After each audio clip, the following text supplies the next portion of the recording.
La voz del pastor con Monseñor Francisco Ceballos.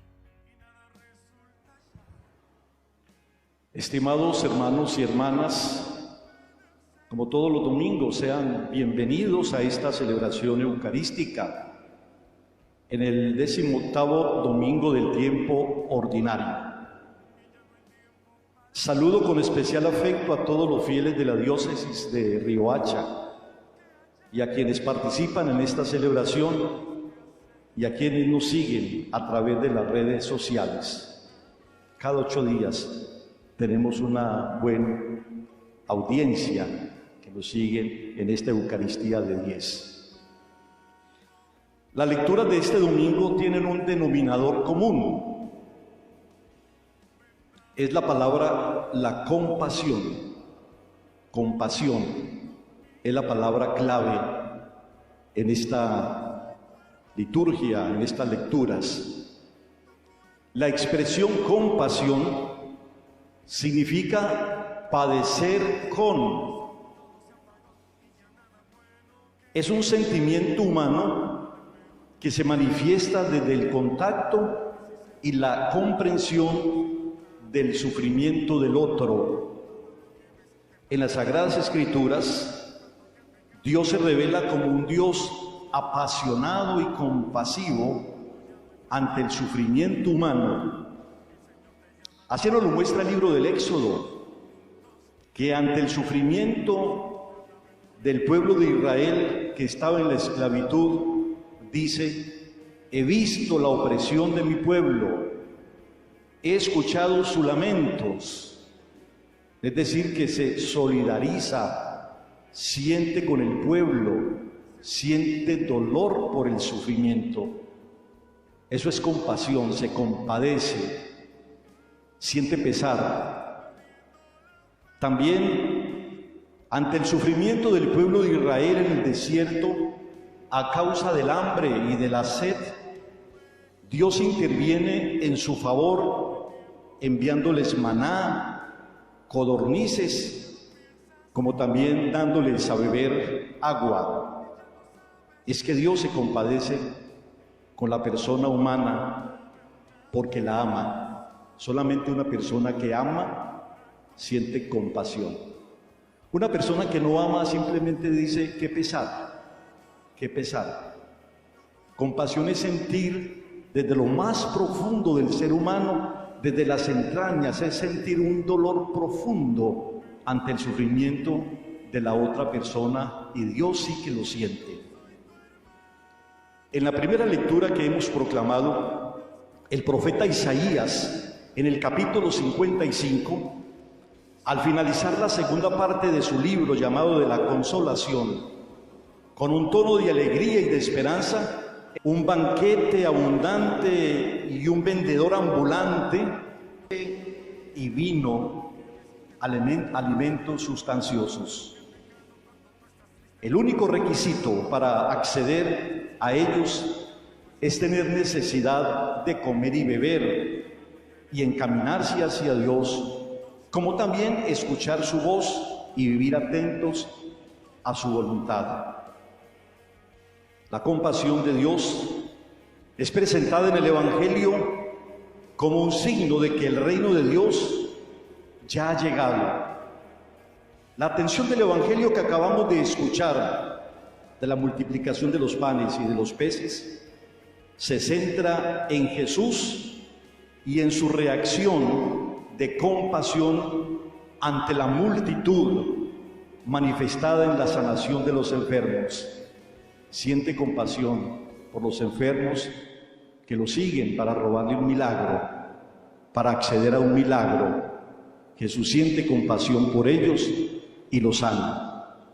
Pero lo que define a Jesús, que viene a instaurar el reino de Dios, no es tanto el poder de sanar, no es tanto el poder multiplicar los panes, no es tanto el poder de hacer milagros, sino la compasión que siente ante la multitud que lo sigue para escuchar sus palabras. Esta es la experiencia que comunica Jesús en sus parábolas más conmovedoras y la que inspira toda su trayectoria al servicio del reino de Dios. Nos dice un teólogo Pagola, Jesús no puede experimentar a Dios al margen del sufrimiento humano. La compasión es el modo de ser de Dios, es su forma de mirar el mundo. Es precisamente esta compasión de Dios la que hace a Jesús tan sensible al sufrimiento y a la humillación de las gentes.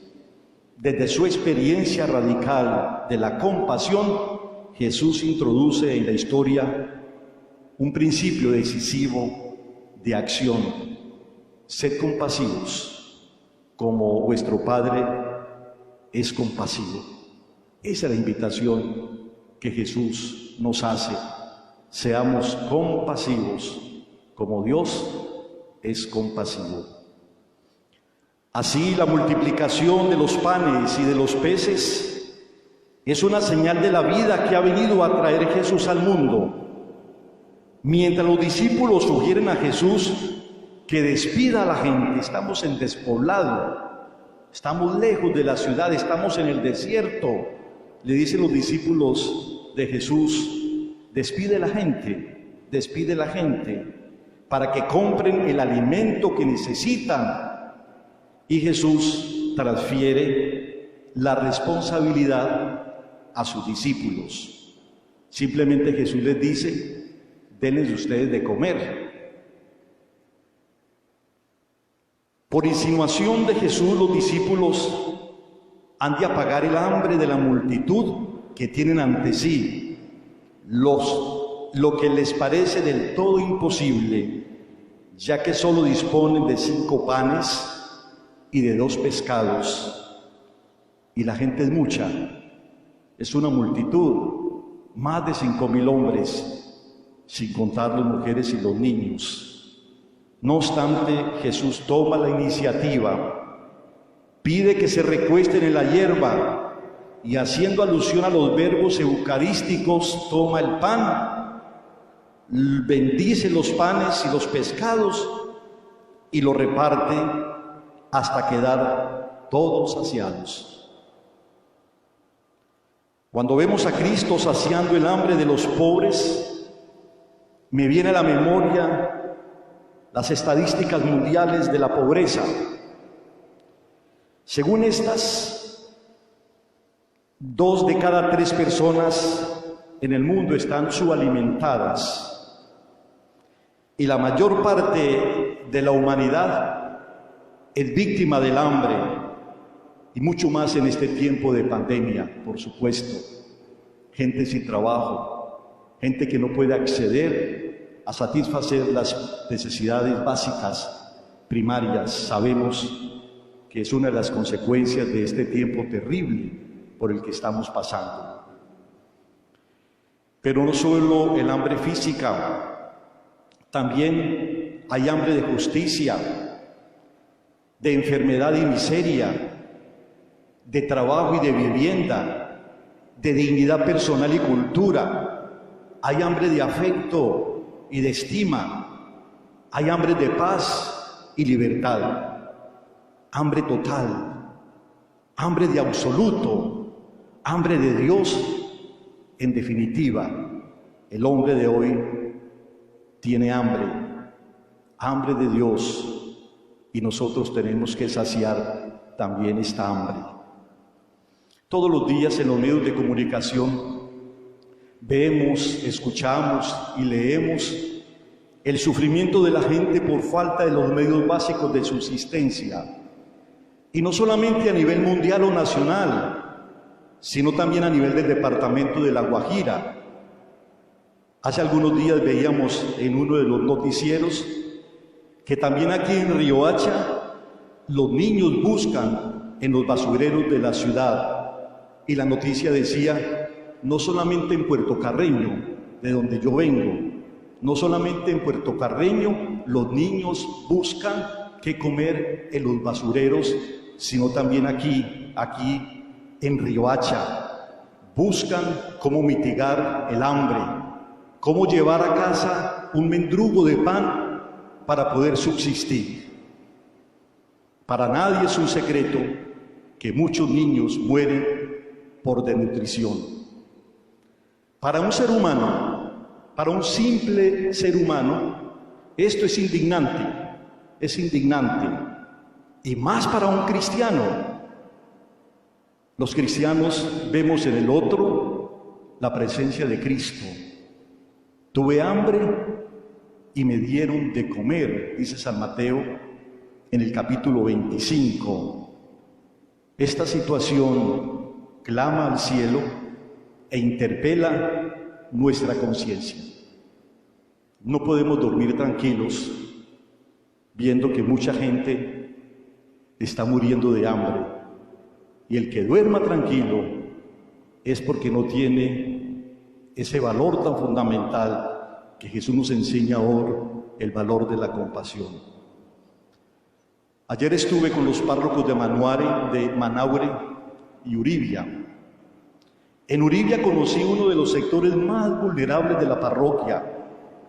Nunca pensé encontrarme con tanta pobreza y tanta miseria.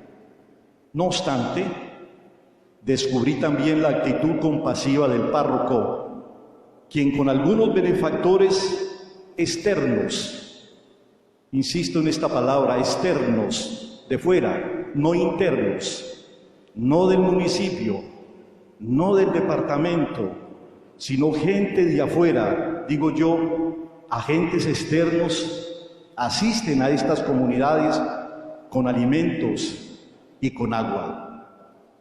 Sé por supuesto que en cada parroquia de la diócesis de Riohacha y en todas las parroquias del mundo, la actitud compasiva de Jesús se hace realidad a través de los sacerdotes y a través de los laicos comprometidos.